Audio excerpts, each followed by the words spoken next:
So anyway, let's get back to Zevran. There are still a few more options we can choose here. So tell me more about your adventures. Again? Well now, what might interest you, I wonder? Shall I describe the stages involved with Lanthrax poisoning? I watched a man go through all 7 once. No, not that one. Ah, you should see the look you have. I jest, of course. Let's see, how about the largest battle I ever took part in? That would have been the slaughter of Prince Azrin. Did you hear of that down in these parts? You killed a prince? Me? Not personally, but I did take part in the attack. Prince Azrin was 4th in line to the throne, you see. He started off as 11th, but worked his way up the old-fashioned method by inheriting control of an entire Crocel from his grandfather.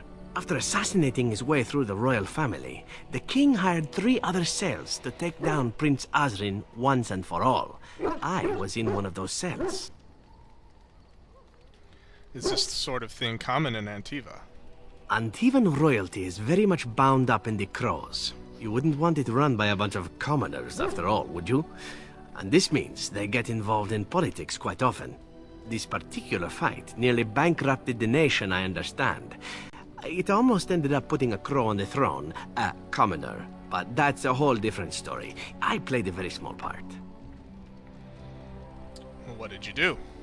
My part in the entire battle was taken up trying to reach Princess Verina, who had thrown in with her brother. I killed about 11 of her guards personally before I got knocked out of a window. I landed in a river and nearly drowned. I was fished out by some urchins who robbed me blind. Made off with my boots, too. At least they didn't cut my throat. And that was my part in history. You got robbed by urchins. I had to find my way back to the safe house, bruised and naked, and thankful to be alive. But there you go. Tale told. Let's be off before I tell more embarrassing stories, huh? Okay, so now is Zevran covered there? Let's check out and see what Shale has to say. I see it found some augmentation crystals. I was not even aware it knew about them. Well done. So, what does it think? They don't make me look any wider, do they? I find I'm already too wide as it is. So, you might notice that, unlike before when Shale had some blue crystals around his shoulders, they're now purple. That's because off-screen I went ahead and equipped him with a couple of the crystals we're carrying. Those constitute the only kind of equipment that Shale can use, being that he is a golem. So,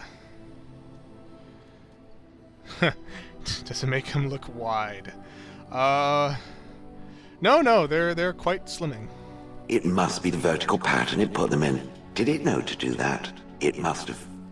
I think it should find some more as soon as possible. I want to glitter from ear to ear, so to speak. Shale likes crystals.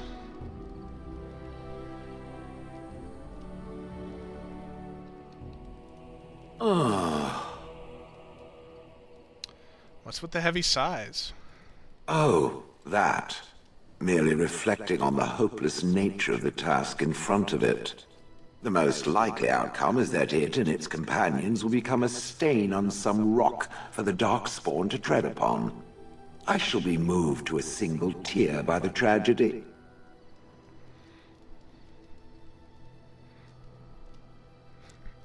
Glad to know you care, at least. It's true. One single tear, and then it's off to the north, I think. Or maybe west. I haven't decided. What's that? Did it hear flapping wings? There may be pigeons nearby. We should be alert. Nice to know that all of our deaths will have such a profound effect on Shale.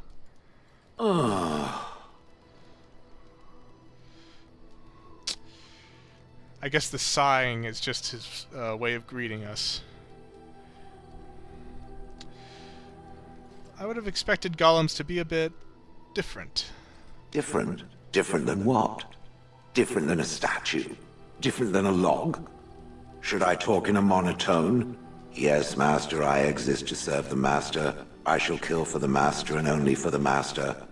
Perhaps it expected me to have a booming voice. Recite limericks. I can recite limericks, if it likes.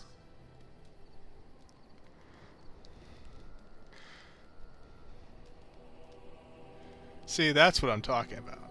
I have never met another golem. I have no idea what one might be like, or why I wouldn't be like them. Why? Has it met other golems? Did they not sound as I do? You just seem very animated. I don't know what other golems might be like, but I am already superior by virtue of my free will. This is a good thing.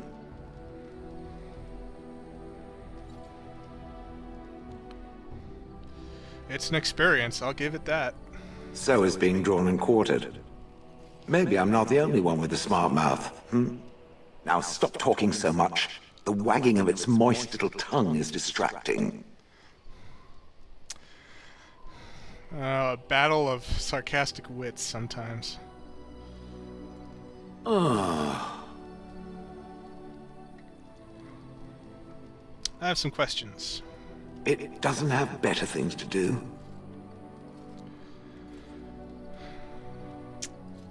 Are those crystals in your skin? I like to think of them as accessories. What do they do? I suspect that it is an art that was practiced when golems were more, commonplace. My former master collected whatever lore he could find on the subject. He searched far and wide to collect what crystals he could and then added them. It is not an unpleasant sensation. Well, that still doesn't explain anything. As I understand it, the crystals allow me to alter the flow of magic around me. Wilhelm had hoped to turn me into a battery of mana, something he could tap at will. But they can do other things too? Some of the crystals increase the presence of mana, some absorb or reflect spells. There are various kinds. All I can promise is that should it ever find one of these crystals, I can likely tell it the function and what it would do if added to me.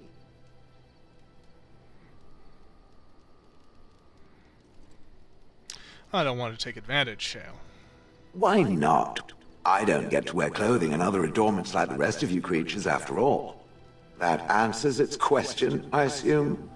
Unless it has more. I'm told you killed your former master. Oh, how interesting. Certainly I remember having a master. My memories of what happened to him are vague.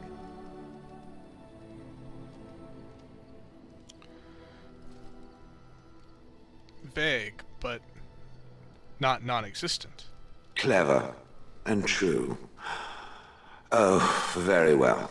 Let me see what I can recall. My former master enjoyed experimenting upon me. I remember that much.